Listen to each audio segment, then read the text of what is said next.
ნატოს მოკავშირეთა ძალების უმაღლესი მთავარსარდალი აცხადებს, რომ ამერიკის შეერთებული შტატები ევროპიდან ჯამში 5,000 ჯარისკაცს გაიყვანს.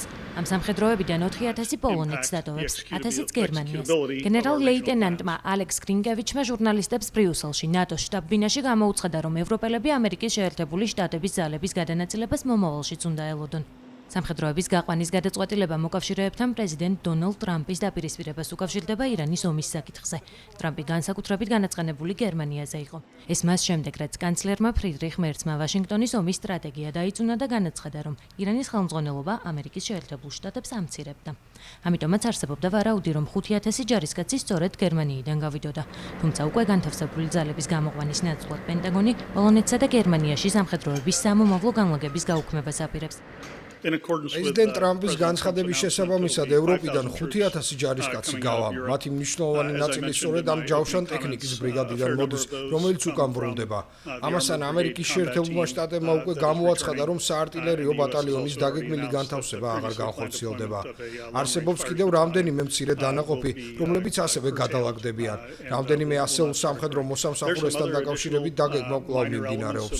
მოგვიანებით ამაზეც შეგვიძლია ვისაუბროთ, მაგრამ საერთო რაოდენობა 5,000-ია. თეთრ სახლში ამბობენ, რომ პოლონეთში ჯარები კი არ შემცირდა, არამედ სამხედროების განთავსება უბრალოდ გადაიდო.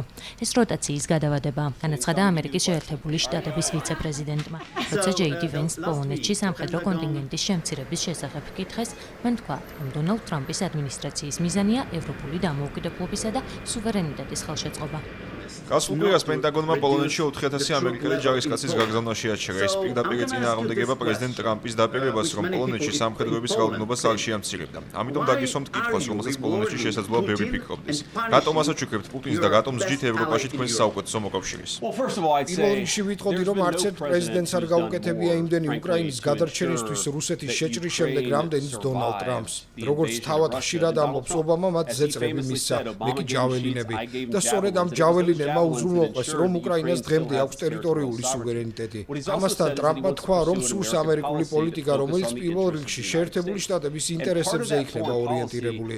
ეს პოლიტიკა არც პუტინის დაჯილდოებას ემსახურება და არც ისეთი ქვეყნის დაჯდას, როგორც პოლონეთია.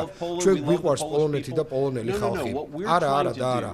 რასაც ვცდილობთ, რაც ჩვენი საგარეო პოლიტიკის მიზანია, ევროპული დამოუკიდებლობისა და სუვერენიტეტის გაძლიერება. გვინდა, რომ ევროპამ უფრო მეტი პასუხისმგებლობა აიღოს საკუთარი ტერიტორიული უსაფრთხოებისთვის და მნიშვნელოვანი ნაბიჯები გადადგას. თქვენ ახსენეთ 4,000 ჯარისკაცი. ჩვენ პოლონეთში სამხედროების რაოდენობა 4,000-ით არ შეგვიმცირებია.